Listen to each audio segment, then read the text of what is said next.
All right, welcome everyone. My name is Coach David. For those of you guys that don't know me, I am here with egelloC and Financial Aid Secrets to give you guys a little bit more information as to the financial myths that are out there and what is actually true and what is actually not. Okay. So it is July 9th, right? It's just after 5 o'clock. We're going to get started now, right? If you can help me out by putting your student's grade in the chat, that'd be great. If you are a class of 2026, 2027, you need to be listening very carefully, right? Because this is the prime time for you to be starting to prepare. If your student's a rising senior, well, you should have already talked to me. If you haven't, my question is, why haven't you? If you are a class of 2027, this 2025 tax year is going to be important for you. And so this is the year where if things need to be changed or so on and so forth, that's when we need to be doing it. Okay. So again, thank you guys for kind of spending a little time with me today, right? I'll go over kind of like what we're going to be talking about today and those sort of things kind of further on. Okay. Now, as far as the agenda today, we're going to be talking about things you've probably heard, things that are totally wrong, things that hurt families, and things that are actually true. And I'll kind of like debunk the myths and give you guys a little bit more clarification on those things, right? And then I'm also going to have a special offer for those that are here live today. I do see that there's a lot of rising seniors here. I also see that there's like 11th graders here, right? You guys are the perfect families to be kind of here today because we're going to be talking about the things that can get you in trouble and the myths and the rumors out there that are kind of so pervasive that a lot of families just take them as truth and they lose out on tens of thousands of dollars. Okay. Now, just a little bit about me, right? If you're part of our coaching program, you've probably seen me around, right? I'm all over Discord answering questions, right? I'm having office hours answering,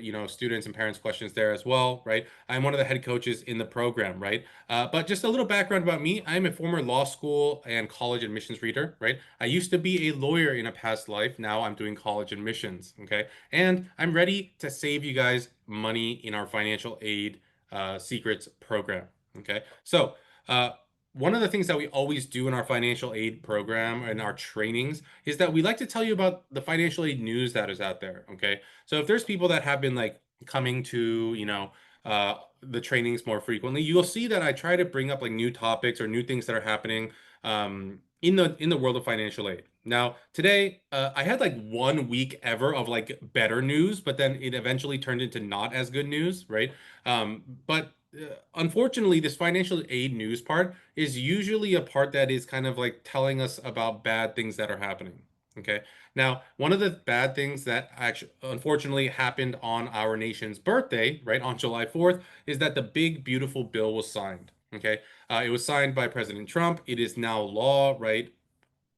But it does have far-reaching kind of implications, and it does have implications for financial aid. Okay. The biggest implication that it has for financial aid is on the repayment of loans and the amount of loans that a student can take over the course of college and also grad school and professional school. Okay. So if you look at this chart that I created, you'll see that on the left, this is kind of what had happened in a normal kind of setting, right? So let's say you borrowed $20,000 for college, right? Over the course of 20 years, you would repay that and then you would kind of be done, right? Now, if you actually look, if it's they kind of change it. If it's less than $25,000, they expect you to repay it in 10 years. Okay. So if you actually think about it on a per year basis, right? And again, I'm doing simple math, not adding in the interest. $20,000 over 20 years is $1,000 a year. Okay.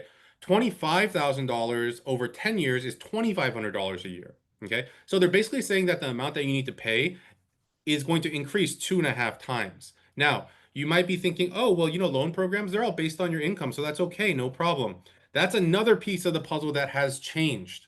Okay. So before there was income driven repayment. So depending on how much your student made, right, then you would pay back only a percentage of what you make each year. So let's say that your student made $100,000 a year, right? They can only take 8% of that for repayment of your loans. So basically, it would be $8,000 a year, right? They would split that over 12 months, right? And so it'd be basically a $700 loan payment. That's basically what would happen, right? Now, let's say you made $0 a year, right? $0 times 8% is zero, right? So zero divided by 12 months is zero. Okay. So again, those changes are happening there, right? And again, they have the different kind of payment kind of terms laid out a little bit differently versus what they were before. Okay, so these things have changed. It is something I want you to tell. I wanted to tell you about, right? But here are the kind of like the key points that you need to get out of this. The first is income-based repayment plans are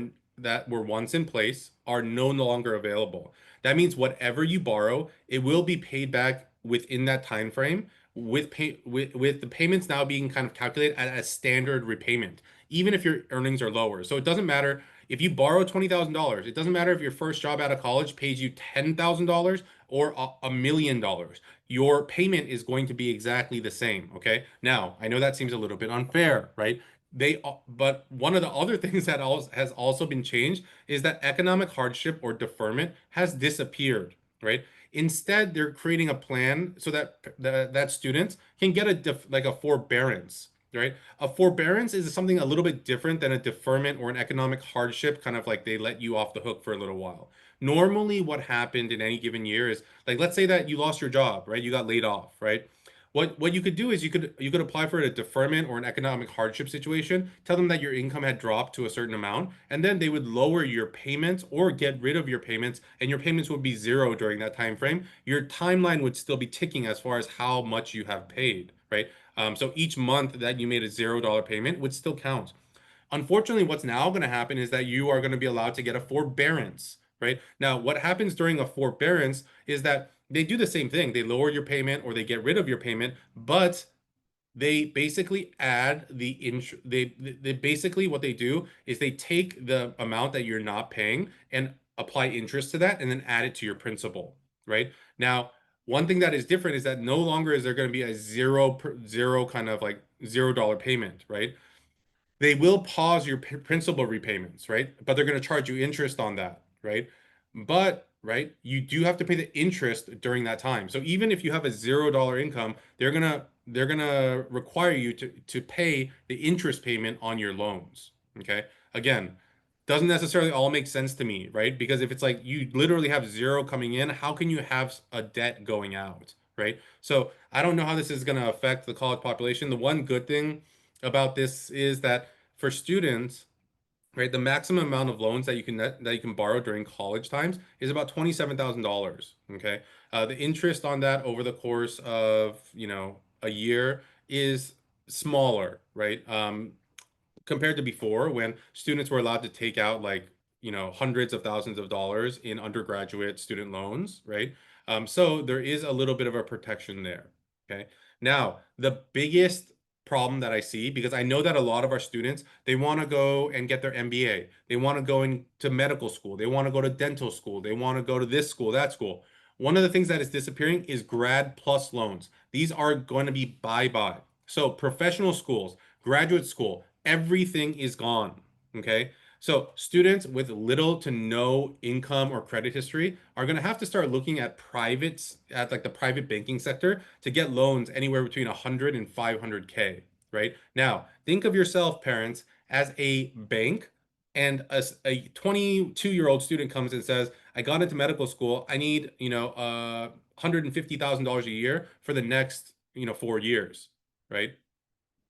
I don't think it's going to happen, right? They don't have any collateral. They don't have a credit history, right? They don't have any income to show, right? What bank, what lender is going to provide that? I have no idea. I think, the government is just throwing it out to the private sector saying, figure it out, right? Now, in my own humble opinion, right, this is going to completely stifle the number of people going to graduate school and professional school, right? It's going to lead to another elitist situation where only the very well-off families are going to be able to send their students to graduate school or professional school.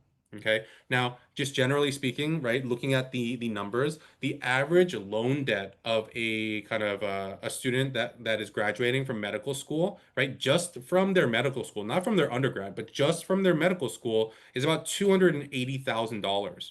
Okay. Now, with the caps being set for graduate loans from the federal government at $100,000, that means that they have to find $180,000 in private loans. It's not going to happen, right? The system is going to crumble, right? There is going to be backlash. There are going to be students that can cure cancer, that can create the new, the newest clean source of energy, right? But they're not going to be able to go and get the education they need because of that. I think this is going to have a huge generational, these are going to have large generational consequences. Okay. So again, I'm sorry I have to bring up the bad stuff, but unfortunately, someone has to do it. Okay. Now, well, let's go into kind of the training for today, right? I do have a quick message. Okay. So I'm really excited because this coming weekend, in just 3 days, we are going to be having our first accelerator. Okay. Now, for those that have been following along with me and with our team and with egelloC, right? One of the things that you know is that we've been doing our kickstarts all summer. Okay. Our kickstarts were a 1 day event to help students brainstorm, get drafts out. Our accelerators are a 2 day event on Saturday and Sunday, right? Where we are going to work with students in a small group setting to try to get them done with their PIQs, personal statements, and any kind of early action, early decision if they have them done. Okay, again, but the focus is going to be on the PIQs and the personal statement. Okay, now these I think we have some very limited seats left. I'm like, when I'm saying limited, I'm literally thinking there's like 3 or 4 spots left, right? And again, they might be in Sacramento, they might be in San Jose, they might be in the LA area, they might be in Orange County or San Diego. I'm not exactly sure right now, right? But there are a couple spots left. If it is something that you are interested in, please let me know. Now, the other piece of the puzzle is that you had to go to a Kickstart in order to go to the accelerator. The Kickstarts, we're done, right? There's none left. Okay. But we have created a kind of like self-paced Kickstarter to help students get through that. So if you want to do the self-paced Kickstarter and you want to come to an accelerator later to finalize those essays, I will have a link at the end of the training, right? A phone number you can text, a kind of a QR code you can scan so that you can talk to our team about any possibilities and dates. Okay. All right, so let's get into the training now, right? Our training today is on college financial aid, right? More specifically, the myths, the rumors. Okay, so let's get into the rumors. There's a lot of them, right? And if there's other ones, feel free to put them in the chat or in the Q&A so that I can kind of talk about those too. I'm going to talk about a lot of the different rumors, and then I'm going to talk about kind of the big four rumors and explain them a little bit, and then give you guys a little clarification. Okay. The first rumor I hear all the time, and you guys are probably saying this to yourself as well, is we make a little bit too much money, right? Now, I live in the Bay Area, okay? The Bay Area, it's crazy, right? Our a lot of our incomes are inflated, but so are our living costs, right? I just for fun recently, I looked at like what a 3 bedroom, 2 bathroom house in like I don't know, Wisconsin looked like, and I was like, wow, I could go there and live comfortably and I could be okay, right? I could buy the car of my dreams, right? I can create the man cave I've always wanted, but in California, right? 3 bedroom, two bathroom house, right? I'm looking at a 1,600,000, right? So it becomes a little bit difficult, right? I understand if you feel that way, right? But I am here to tell you that that's not true, right? Another rumor is that financial aid is only for low income families, okay? I will say this, the majority of my families that I help are making anywhere between $150,000 to $300,000. If you're in that range, I can help you. Okay. The third rumor is applying for financial aid will hurt my chances of getting into a college. I hear this all the time. It doesn't. Okay. Applying for financial aid is a one-time process. Again, not true. Okay. Financial aid awards will be the same at every school. Again, not true. Okay. Now, there's more, right? I'm going to keep going, right? There's other rumors, right? I have to pay back all the financial aid I receive. Well, it depends on what kind, right? Financial aid offers are final and non-negotiable, right? Everything in life is negotiable, right? Look at a car, when you buy a car, is it not negotiable? No, that's because you didn't haggle, right? College is the same way, right? Only students with no other options should apply for financial aid. I don't know if you guys know this, but some high schools have now made it a graduation requirement that you have to apply for financial aid. Okay. So is it only students with other options with no other options? No, it's technically the kind of state and kind of like schools are now saying everyone should, right? Um, and the last one on this page is if you get a scholarship, you can't get any other financial aid. That's not the case, right? I have plenty of students that get athletic scholarships and plus they get other need-based financial aid. I have students that get, other merit scholarships and get other need-based financial aid. It just depends on the situation, okay? There's other kind of rumors out there. Students with savings or part-time jobs will lose out on financial aid. Not necessarily, right? There are limits though. Okay. So obviously, if your student's kind of sitting there with, $5 million in their savings account, then yes, we'll have an issue, right? Or if your student's working a part-time job, but they're creating the next, I don't know, the next big thing, the next Facebook, right? And they're getting paid a bunch, then yes, obviously that will do that. But if they're working a part-time job and they have school and they have this, there's hour limitations, usually it doesn't affect the situation. Third, community colleges don't need to apply for financial aid, right? Community college students, they do, right? In California, there is a program called the Promise Grant, where if you go straight from high school to community college, it is technically free. But in order to do that, you do need to apply for financial aid or turn in the forms at least. I'm not saying you're going to get anything because it's already free, right? But you still need to turn things in, right? International students cannot get financial aid. Now, this is a rumor and it's half true and it's half not. Okay. International students can get financial aid, right? But, right?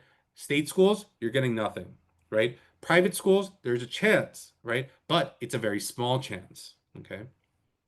We have someone that kind of said something like in the chat here. It says parents that have a rental property are not eligible to get financial aid. That's another rumor. I have plenty of families that have rental properties and get financial aid. Okay, you have to remember, unless your rental property is paid off and you're making a buttload of money off of it, right? You're usually breaking even on it. Yes, you're building the equity in the house, but the equity is not it's not viable until you sell your home, right? And until you sell that property, right? So again, there are ways to get around that, right? You again, another part, you can't get financial aid if you're going to school part-time. You can, right? It's just that you get half of it. Okay. And we have the financial aids are the same at every school. Again, we had that before, right? And like the last page here, right? The first thing, if my parents are undocumented, right? Again, and I know that there's a lot of stuff going on in the world right now, right? I can't apply for financial aid. You can apply for financial aid, right? The only person's citizenship that matters is the students. Okay. Here's a big one and one that I'll go over later in depth. If I live on my own, I'm automatically considered an independent student. Completely false. Okay. And then the final one, taking out student loans will ruin my credit. Okay. As a person that has student loans, I know that it doesn't because my credit score is 780. Okay. So we're gonna go over a couple here, right? I'm gonna go in depth at some of the rumors, right? There's another question here. It says, is it good to spend your savings to get more financial aid, right? Now, again, it depends on how much is in your savings, right? If you have like, I don't know, billions of dollars in your savings, right? There could be an issue, right? But one of the things I always have to do is talk to a family about the specifics, right? And also what kind of savings, right? Now, one of the ways that colleges know that you have money in a savings account is because they look at like interest accrued, right? They look at like interest income on your tax return. Right now, if you have a high amount of interest income, they know that it was just there's just money sitting in the bank in a savings account, right? What they basically do is they take the interest income, they reverse calculate, right, based on kind of the average bank interest that are given, right? And then they see how much money you have sitting in the bank. If you have money sitting in a savings account that you're not touching and you're just letting grow, right? That means that that's money that you can technically spend. Okay. So for most families, I tell them, yeah, we probably don't want to have it in that, or we want to have it in a savings account that doesn't accrue interest, right? Well, depending on the situation, right? So, I mean, if you're making, I don't know, 12, 15, 20, $25,000 in interest, well, yeah, it's kind of hard not to say, I don't want to put it in that savings account, right? But at the same time, if taking it out will benefit your financial aid, I don't know, 30, 40, $50,000, right? Well, then the cost benefit of that, which is something that we're going to have to take a look at. Okay. But let's go into let's look in depth at some of the rumors. The first one is we make a little too much money. Okay. And my question to this one is always like, I have families that literally sign up for a consultation. They've been to a training. They've seen everything I said. They walk into the consultation like, yeah, we signed up for one because you said to sign up for one, but we make a little too much money. And I'm like, oh, really? Right. That's my first question. Right. Now, I'm sure that everyone is here because, well, they're looking for a little help, right? If college could cost a little less, you're thinking that would be so nice, right? So if that's not what you're thinking, I'm not sure why you're here, right? But if you are here, right? And again, I wish I was like in front of a live audience so I can see how many people raise their hands, right? But I like really want to ask, is there any family out there that feels that they make too much money? Like literally, like I want to make $100,000 donation to the Red Cross every single week because I'm just like swimming in money, right? I'm guessing that is not the case, right? So again, right? If you guys think that you make a little too much money, you should talk to me. Now, generally speaking, when I talk about kind of income and things like that, I tell families if your AGI, your gross income per year, is kind of like north of $1 million, there's not much I can do for you. Okay. But if you're in that 100, 200, 300, 400, 500, $600,000 range, there is probably something I can do for you. Okay. So again, keep that in mind. Okay. Now, again, if you're making more than $1 million, I probably can't help. So you can quietly exit, and then I'm going to keep track of who it is because then I know you're a millionaire, right? But no, I'm just joking, right? But it is something that for very high income individuals, I cannot do anything for. Okay. Now, the second thing here is that applying for financial aid will hurt my chances of getting in. Okay. Now, here's the thing. I've never seen a super competitive applicant apply to a school and not get in because they were asking for financial aid. Okay. Now, you might be asking, well, how do you know that? How do you not know that? It's because I have had students that have gone to these need-aware schools, right? That have gotten in and have gotten aid. If that was actually the case, like applying for financial aid will hurt my chances, these students should not have gotten into these need-aware schools. Now, generally speaking, most colleges are need blind.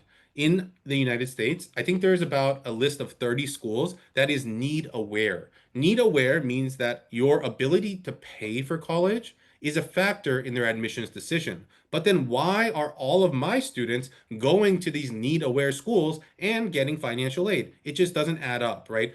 Again, it's the rumor mill, and it's also sometimes an excuse, right? Some families use it as an excuse. Oh, and one of these schools, I'll just kind of like name one. I'm not, and again, not trying to hurt their reputation. Great school, right? Washington University St. Louis is a school that is need aware, right? They take your ability to pay into account when looking at your application, right? But right?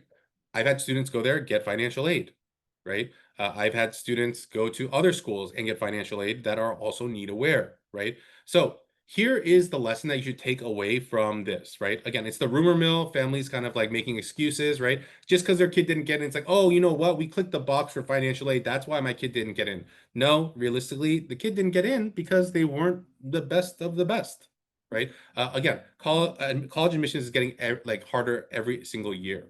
Okay. So, yes, we do need to focus on that. But the other part of it is making sure we can pay for it.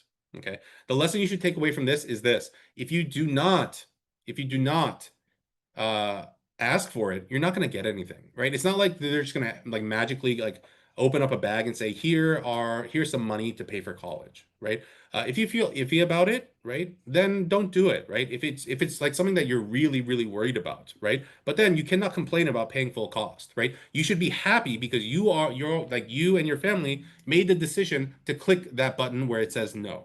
Okay. So keep that in mind there, right?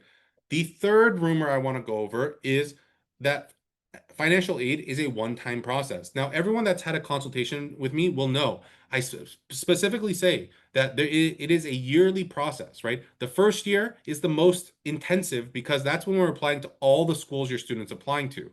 For those that don't really know what the timeline looks like, the timeline of the financial aid applications is almost the same as the college applications. You can think that they go in together. Now, a lot of people think that's backwards, right? And realistically, it really is, right? A lot of people think, well, you find out where you get in and then you turn in your financial aid forms. No, it doesn't work that way. You turn in your college applications, you turn in your financial applications roughly at the same time. Then by the time you get a decision, you also get your financial aid award. Okay. But it is not a one-time thing. In order to continue getting the money, right? And if you're part of our program, to continue getting the money that you got as a part of our program, you need to continue going through the financial aid process every single year. Okay. Obviously, if you don't, right, then you're like the money you got first year, it's not going to be there the second year. Okay. So the kind of like key piece here is you need to make sure what the due dates are for your school, for continuing students, so on and so forth. Okay. And then finally, rumor number four that always gets me, and then parents and students are always asking about this is, hey, my kid's 18 now. They're an adult. They're an independent student. Sorry, completely wrong. Okay. So independent students are only for certain situations, but unfortunately, parents, I know you want to kick them out of the house when they're 18, but unfortunately, for the purposes of financial aid, your student is tied to you until one of these things happens, right? Or they graduate from college. Okay. So just because they have their own lease on an apartment that you co-signed for probably does not make them independent, right? There's only a small group of students that's considered independent, and let me go through them. The first is if you're an emancipated minor, okay? Now, unfortunately, I haven't had the pleasure of working with anyone that has been an emancipated minor. Okay. Um, I haven't had to, I haven't been able to work with any kind of like child acting stars or sports kind of people, right? With their financial aid. So, but that is one way, right? Now, one of the things that you guys may be thinking was like, oh, well, we'll go to the court and then we'll get our kid emancipated, right? That way they can be independent for financial aid, right? Their income will be zero, right? But unfortunately, in order to be emancipated, you need to show that you have an income that you can live on, right? For a normal high school student, not very likely, right? The second is that the student is married, okay? So students can get married even at, well, I mean, at 18, but even before 18 with parent consent, right? But I'm not advocating this. I'm just letting you know that this is another way that a student can become an independent student, right? The student is a veteran or currently serving in the armed forces, right? Technically, this can happen because your student could go off to, sign up for the military, I believe at like 17 and a half, right? So again, they could be an independent student by the time that they're ready to go to college after serving, right? The student is over the age of 24. So let's say your student went to college late. They're going to be turning 24 during the year during the academic year at school, then they can be considered an independent student, right? The student has their own dependents, right? This means that they have children, okay? And then the student has, like I said, if they graduate, the student has completed their bachelor's degree. Then they are considered an independent student. These are the only six situations in which a student can be considered an independent student, okay? Now, a lot of parents are like, oh well, yeah, like what's the process of becoming an emancipated minor? It's tough, right? You need to, your student basically needs to be able to show that they make enough money to pay their rent on their own, pay their expenses on their own, pay this and that, and then you have to stand in front of a judge and then prove to them that living with the parents is not the best situation. Okay, so again, these are the only ways, unfortunately. Okay, now let's kind of talk about the takeaways here. Okay, there's a lot of rumors that we talked about. There's a lot of rumors that we even had in the chat, right? The one thing that I want to make sure that you guys do not do is just take someone's word for it. Okay. Again, I'm sure you love your neighbors and Mr. Rogers. Okay. I'm like, well, I mean, parents, you'll recognize this, but if we have any students in here, you might not know who this is, right? But Mr. Rogers is a great neighbor, right? He's a great person to have. He has a bunch of train sets, right? He's a fun grandpa, right? But, right? He's probably not an expert on financial aid, right? And even though they have two kids that went to college, doesn't mean that they are an expert in financial aid, right? I've literally worked with thousands of families in every type of situation, right? So even if it's not me, you should talk to someone that knows this area like the back of their hand, right? Not Mr. Rogers or Mr. Bill that lives across the street and has six kids, right? Even six does not compare to the thousands that financial aid experts go through. Okay. So again, do not rely on non-expert information. Do not listen to your son's friends, aunts, brother who works at the financial aid office, right? Don't listen to other people that are not doing this for a living, right? Obviously, we do this for a living, okay? So, again, great people, but make sure that you take it with a grain of salt. And again, our consultations are free. Make sure to sign up for one so we can talk. And if I can help you, I'll tell you. If I can't, I'll turn you away and say, sorry, I can't help you in your particular situation. Or I might even say, you know what? I wouldn't be able to help more than you would be able to help yourself. So just go ahead and do it on your own. Okay. All right. So, oh, uh, oh, sorry, I had a wrong slide, right? But how can we help, right? So the first thing that I ask families to do is ask, right? Ask your questions, right? There's no bad questions. And I know that especially in like Zoom world, one of the things that a lot of a lot of families like feel iffy about is like asking a question and like them thinking, oh man, maybe that was a stupid question. But that's why the Q&A is there. The Q&A is completely not like it doesn't show to anybody else. You can also change the chat settings to change it to kind of like hosts and panelists. So the only person that's going to be able to see it is me.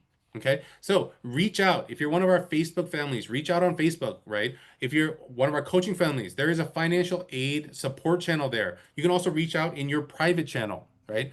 And we'll also have a Q&A at the end of this conference, at the end of this training. So make sure to put your like questions like in the chat or in the Q&A so we can ask them. Okay.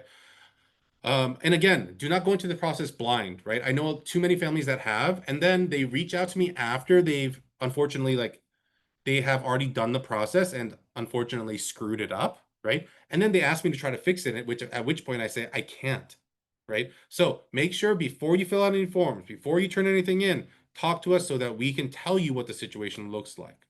Okay. Now, I like to brag a little bit, right? And so here are some of our recent results just from our last year's class, right? I have a family that make $350,000 a year. I got them between $30,000 and $40,000 at various different private schools, right? I have this family, they make around $440,000 a year. I got them $42,000 at Baylor. And this family, right, makes $230,000 a year. I was able to get them about $30,000 from UC Davis. Okay. So again, one of the things that we want to do is that we want you to ask questions. We want you to kind of reach out to us. Okay. So I'm going to give you multiple different ways to do that. Okay. So the first is, right, you can text us, right? You can text us money if you want information on the financial aid or if you have questions, right? 949-775-0865. Just text us money. Our team will get back to you, right? If you're interested in our kind of coaching programs, more long term, right? Or let's say that you have a senior and they need to get to work, right? Because they haven't done anything yet, right? Then text the college to 949-775-0865. We will make sure to reach back out to you to give you the information you need, give you different programs that you can be a part of so that we can make sure that your student gets to where they want to go. Okay. Now, one of the things I did say above is that there is something that is just here, like just for those here today. Okay. So I'm going to pause the recording real quickly so that I can share that with you guys, and then I'll come back to the recording in a little bit.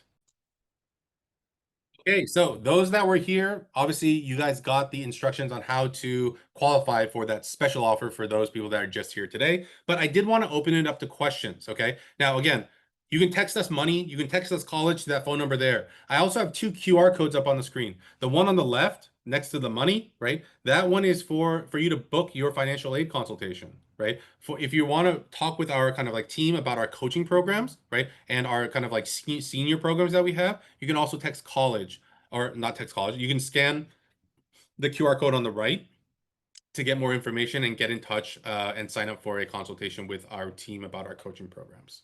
Okay, but I do want to open it up for Q&A now, and I do see a couple in there. So if you guys do have questions, take some time to put it in the Q&A, put it in the chat. Again, there are ways to protect your identity. You don't have to put everything there, right? You can change the chat settings instead from of everyone to host and panelists, and then only I will be able to see it. Okay, so let's go ahead and do that, right? And let me go ahead and answer the question we have here, right? The question that we have here is, are you able to become a resident to get in-state tuition? The answer to this is yes, and the answer to this is no. Okay, so it depends, right? And so it depends it depends on a couple things, right? The first and foremost is which state is it? Okay. Now, if you're talking about California, no, there isn't. It's not going to happen unless your family's moving here, right? It won't happen. I'll give you another example. Washington most likely will not happen. Okay.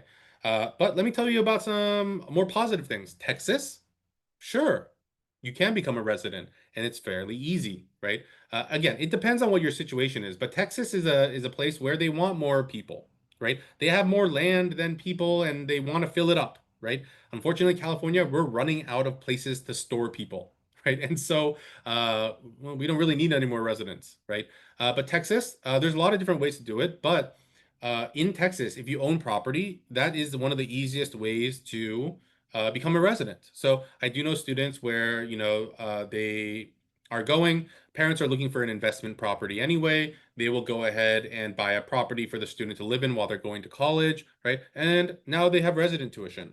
Okay. So that's kind of one piece there, right? Um, we have another question that says, does the service apply to master's programs? So unfortunately, need-based financial aid is only available at the undergraduate level. Okay. If you're going to a master's program, graduate program, professional program, like so on and so forth, the only thing that is going to be available to you are loans, right? Or merit-based scholarships from the colleges that you're applying to. Now, I'm not sure if you were here at the way beginning, but one of the things that is changing with kind of master's programs and things like that is that before there was something called the Grad Plus loan. Unfortunately, they're getting rid of that, right? So instead, right, and again, I don't know how long your master's program is or your grad program is, but there's going to be a cap on the amount of money that you can borrow in order to go to that program. Okay. So obviously, if you're thinking about a master's program, graduate program now, it's going to be a very trying time because now you have to figure out how you're going to finance it because a lot of students were thinking, well, I can just take out loans, right? And then as I'm making money, I'll pay them back. Unfortunately, the big, beautiful, right? I want to call it the bull beep, right? Bill, right, has changed that. So that's not a possibility for most students anymore. Okay. All right, we have another question. It says, what if we have a 529 with money? Can we still qualify for aid? So I've talked about this a lot, and so like maybe I haven't talked about it recently, right? But 529s, if you have more than $30,000 in it, you have misunderstood the point of a 529. Okay. The 529 was a vehicle created for low income families to save $30,000 so that they could send their student to their local 4-year university, right? Their state school. Okay. But a lot of higher income people were like, oh, it seems like a good thing. Store money away for college, right? And again, there's tax benefits because the growth is kind of like it's not taxed, right? So great. But realistically, the growth in the 529s, like on average over the last 20 years, has been about 3% a year, right? So it's not a great investment tool, but that's kind of a second thing, right? But let's say you do have money in a 529, move it. Okay. And so the government has given us a legal loophole for this, right? And the legal loophole is that if the 529, the owner of the 529 is a grandparent, it does not count towards financial aid. It does not negatively impact financial aid. Okay. So grandparents, right? Obviously, I don't want to get too far into deep into like family dynamics, but if there's a good relationship, right, everything's good, right, you want to think about moving that to the grandparents, right? Now, realistically, what I found is that it doesn't necessarily need to be a grandparent, right? It can be any person that is not the parent, right? So your brother, your sister, your best friend of 40 years, like whatever it is, right? But obviously, it is usually a significant amount of money, right? Even if it's smaller amount of money, it's still money, right? So you want to make sure that the relationship is solid, right? Everything is okay. Because once you let go of the control of that, it is gone. Okay. We have another question here. The next question is, can we open an account with the financial aid portal before October to check out the questions asked? I wouldn't, right? You're like, I would just kind of wait until your proper year, right? So if your student is a rising senior right now, then it'll open in October. You don't need to rush into it, okay? If you are a rising junior, then it'll be open next year, October, okay? So again, no need to rush into it, right? There are PDF versions so you can look at kind of what's there. But like the financial aid portal, there's a lot of them, right? There's the FAFSA, there's the CSS, there's IDOC, and then each school has its own kind of like different portal that you have to use in order to turn in other things or do this or do that. So unfortunately, there's not one universal portal for financial aid. I wish there was, but there isn't. Okay. We have another question. It says, to apply for financial aid, both parents are required to complete forms. What if one parent is not involved in a child's life? That's fine, right? And again, it's a little bit more of a complicated situation. But let's say that, both parents, let's say that, well, I mean, I guess the question really becomes, parents, are you separated? Are you divorced? Are you still married? What is the situation, right? If you're still married and you're filing your taxes married, but one parent is not involved anymore, right? Then it it becomes a little bit more complicated. But if you guys are separated, it's less complicated. Okay. We have another question, and it says, can you clarify your comment regarding 30K and a 529? So what I was saying before is that the purpose of the 529 was to help low-income families save $30,000 in order to go to their local, like, I'm in California, so we'll just call it a CSU, right? So the CSU tuition is about $7,500 a year, right? So if you think about it, 7,500 times 4 is 30,000, right? Again, that means that you have saved enough for tuition at that state, at your local state school, right? So that's what the point of it was. But uh, with higher income families, they were like, a lot of financial aid advisors, I think, kind of like sold it the wrong way, right? But when they did sell it, it was like, of course, your financial person gets paid a commission for selling a 529, right? Let's not lie about it, right? But families started pouring a lot more money into it. $50,000, $100,000, 150, 200, $200,000, right? Um, but you have to remember, if you have, like, I don't know, I've even seen a family with like $350,000 in it. If your student ends up going to a UC, right? Then even if you use all the expenses, your total cost is going to be about $160,000. If you have 350 in there, you have $190,000 that you can only use for like educational expenses, right?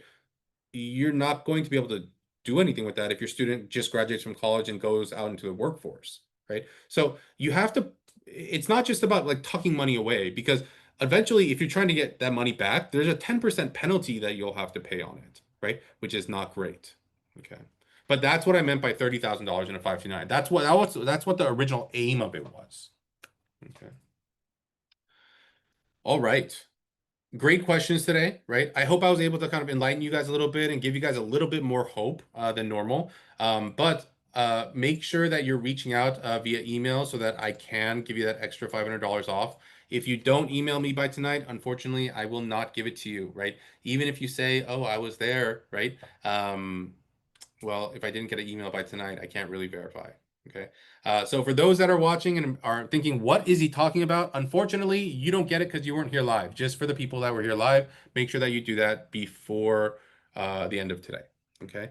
All right. So I'll leave this screen up just for a couple of minutes so that you guys can take screenshots, use the QR code, whatever it is. And then just in the chat, because the chat actually doesn't get, it's not part of the recording, I'll go ahead and put the email that you need to reach out to. Okay. All right. Sounds good. I hope everyone has a great night. It's getting warm, right? Stay cool. And if you guys need anything or have any questions, please reach out at any time. Okay. All right. I'll see you guys again next week, and we'll talk again soon. Bye-bye.